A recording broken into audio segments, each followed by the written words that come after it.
दोस्तों आज की इस वीडियो में हम लोग पढ़ेंगे द कॉन्सेप्ट ऑफ हेजेमनी। इस कॉन्सेप्ट को मैंने आपको पहले 2 से 3 वीडियो में बताया है कि किसने डेवलप किया था, एंटोनियो ग्राम्शी। और हमारा प्राइम फोकस रहेगा cultural studies.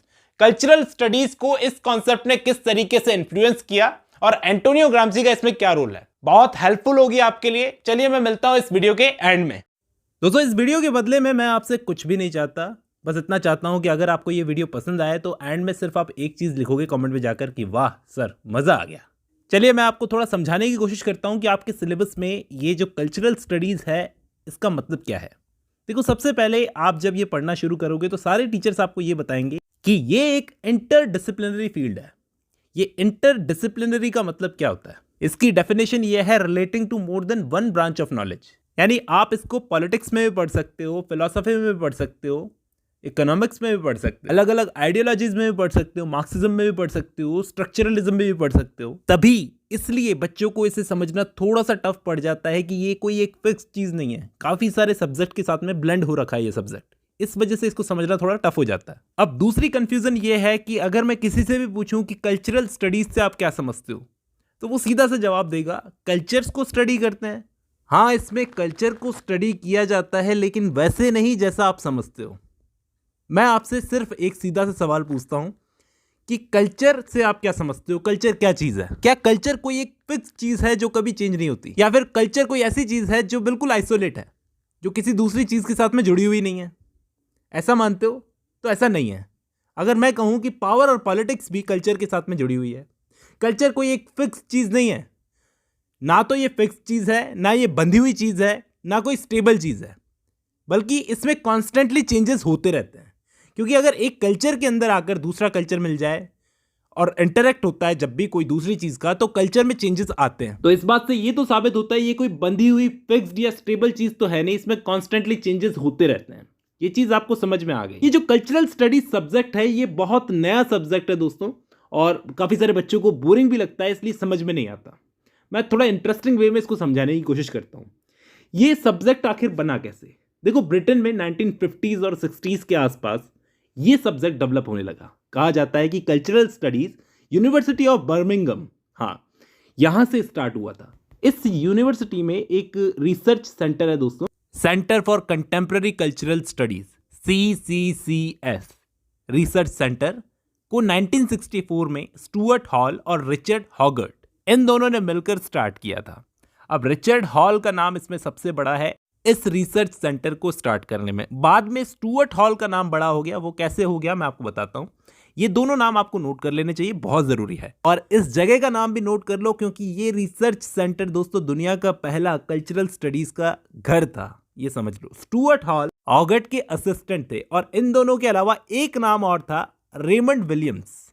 These three were the founding figures of British cultural studies. देखो फिर इसके बाद में क्या होता है दोस्तों, हॉगर्ट ने इस यूनिवर्सिटी को छोड़ दिया क्योंकि उन्हें यूनेस्को का असिस्टेंट डायरेक्टर जनरल बनना था। फिर सारी कमान आ गई स्टुअर्ट हॉल के हाथों में। और दोस्तों कल्चरल स्टडीज में स्टुअर्ट हॉल का जो नाम है ना, वो सबसे पहला और सबसे बड़ा नाम है। वो अलग बात है कि बाद में इन्होंने भी यूनिवर्सिटी को छोड़ दिया था, बाद में रिचर्ड जॉनसन के हाथ में डायरेक्टरशिप आ गई थी। उसके बाद काफ़ी पॉलिटिक्स हुई, कभी तो इसका नाम बदल दिया गया, कल्चरल स्टडीज एंड सोशियोलॉजी कर दिया गया इसका नाम, कभी कुछ कर दिया गया। अब बात करूं तो मार्क्सिज्म, हाँ दोस्तों, मार्क्सिज्म का इस पर सबसे ज्यादा इंफ्लुएंस रहा था। अब जैसे डॉट्स से डॉट्स जुड़ते जाएंगे आपका सारा डाउट क्लियर होता जाएगा। अब आप ये कहोगे कि मार्क्सिज्म का इसमें क्या रोल है? देखो पहले ये कल्चरल स्टडीज स्ट्रक्चरलिज्म से जुड़ा हुआ था, फिर बाद में एंटोनियो ग्राम्शी, मैंने आपको पहले भी नाम बताया इनका, ये इटालियन मार्क्सिस्ट थे।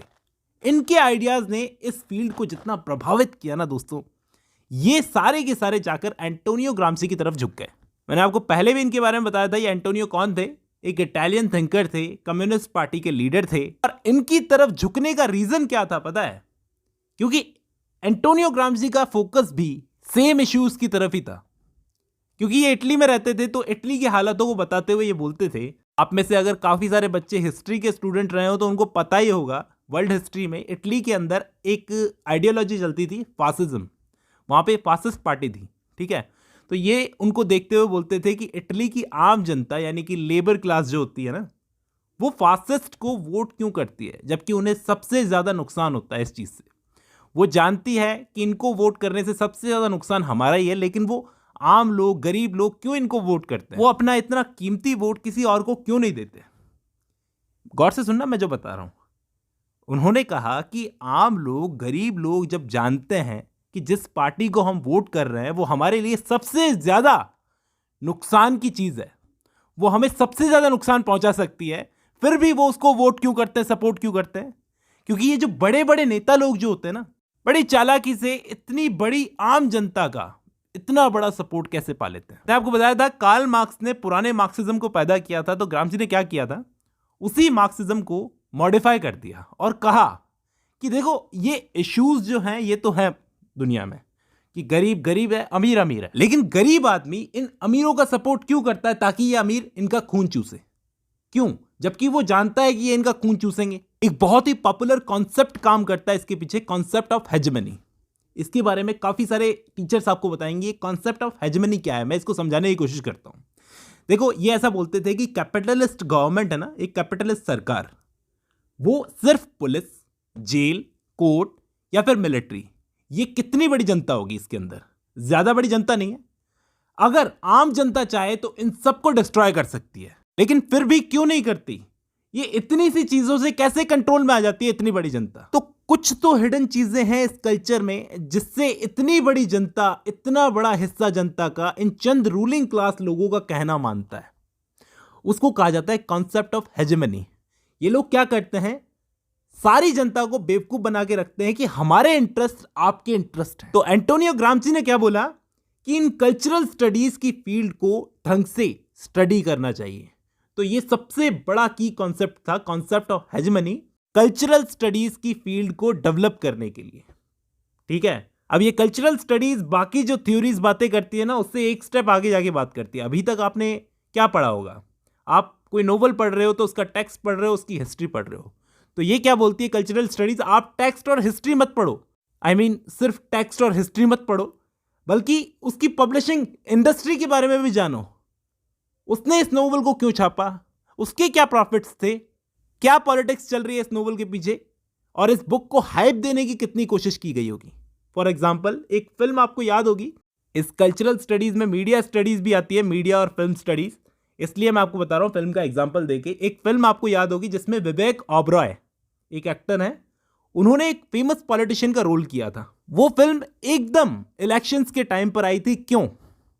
हेजेमनी, लोगों का सपोर्ट, हमारे इंटरेस्ट आपके इंटरेस्ट है, ये लोगों के दिमाग में प्लांट किया जाता है। क्या आपने कभी सोचा है कि बचपन से ही लड़कियों के हाथ में गुड़िया क्यों पकड़ा दी जाती है? ताकि उस गुड़िया के चलते वो घरेलू कामकाज को सीखे, उस गुड़िया के जरिए। और ये किसने तय किया कि लड़कियां सिर्फ घर का काम करेगी? एक्चुअली किसी ने तय नहीं किया। ऐसा इसलिए है क्योंकि वो वीक है और पैट्रियार्की स्ट्रांग। तो जो स्ट्रांग होता है वो वीक पर कंट्रोल रखेगा। ये मैं नहीं बोल रहा दोस्तों, ये कॉन्सेप्ट्स बोल रहे हैं ऐसा। जैसे मॉल कल्चर, इसमें आप मॉल कल्चर को भी पढ़ते हो। अब आप कहोगे मॉल्स मतलब हमारे आसपास के मॉल्स। हाँ दोस्तों, आपके आसपास कोई छोटे मोटे, कुछ बहुत बड़े मॉल्स तो होंगे। आपने नोट किया होगा कि मॉल्स के अंदर जैसे ही आप जाते हो, वो एक ऐसी जगह होती है, एक ऐसा स्पेस होता है जहां पर सारा काम विजुअल डिस्प्ले का होता है। यानी आपको हाथ में एक ट्रॉली पकड़ा दी जाएगी जिसमें फिल्मों के अपने, आपने देखा होगा अपनी फेवरेट फिल्मों में फेवरेट एक्टर को शॉपिंग करते हुए देखा होगा उसी ट्रॉली के अंदर। तो आपको फील गुड होगा। पहले तो आपको शॉपिंग एक्सपीरियंस दिया जाएगा, फिर बड़े बड़े होर्डिंग्स दिखाकर अटेंशन ग्रैब किया जाएगा, फिर उसके बाद शॉपिंग के लिए आपको मजबूर किया जाएगा। तो आप भी एक ऐसी दुनिया का हिस्सा जरूर अंदर से, मतलब कोई आपको फोर्सफुली ये चीजें नहीं करवाएगा, आप भी एक ऐसी दुनिया का हिस्सा बनना चाहते हो जहां सारे लोग एक लैविश लाइफ जीते हैं, अमीर दिखना चाहते हो, खुद को दिखाना चाहते हो। के साथ ये चीजें जबरदस्ती तो नहीं करवाई जाती, आपकी खुद की इच्छा भी इसमें शामिल होती है। इसलिए एंटोनियो ग्राम्ची ने कहा था कि हमें कल्चरल स्टडीज को ठीक से समझना बहुत जरूरी है। ऐसे ही मॉल कल्चर की तरह एक मीडिया कल्चर होता है जिसके बारे में मैंने आपको बताया था, जिसमें आपका फेवरेट एक्टर है, एक तरफ तो वो पैट्रियोटिक फिल्में कर रहा है, मतलब देशभक्ति की बातें कर रहा है, और दूसरी तरफ विदेशी कंपनी कोका कोला की ऐड भी कर रहा है।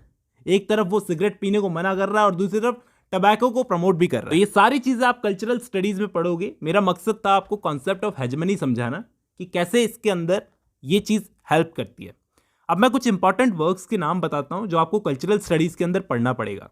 सबसे पहले मैं कुछ वर्क्स के नाम बताता हूं, जैसे यूज ऑफ लिटरेसी। ये बुक रिचर्ड हॉगर्ट ने लिखी थी दोस्तों, ये एग्जामिन करने के लिए कि मास मीडिया का कैसे यूके में इन्फ्लुएंस हो गया था उस टाइम पर, बढ़ता जा रहा था, और ब्रिटेन का कल्चर कैसे चेंज हो रहा था उस टाइम पर। रेमंड विलियम का एक वर्क है culture and society and the long revolution. इस बीच में 3 इंपॉर्टेंट टर्म्स भी आपको याद रखनी होगी, कल्चरल मटेरियलिज्म, कल्चरल पॉलिटिक्स और कल्चरल प्रोज़ाइक। अब मैं कुछ इंपॉर्टेंट राइटर्स के नाम बता देता हूं, जैसे स्टुअर्ट हॉल। दोस्तों स्टुअर्ट हॉल इसमें सबसे बड़ा नाम है, फिर Antonio Gramsci, Albert Benjamin, Roland Barthes, Tony Bennett, Megan Morris और रेमंड विलियम्स। ये कुछ बहुत ही इंपॉर्टेंट नाम है जो आपको नोट करते हुए चलने चाहिए। अब मैं उम्मीद करता हूं ये वीडियो आपको पसंद आई है, और भूलना मत मैंने इस वीडियो की स्टार्टिंग में क्या कहा था। अगर आपको ये वीडियो पसंद आती है तो आप कमेंट में जाकर क्या लिखोगे?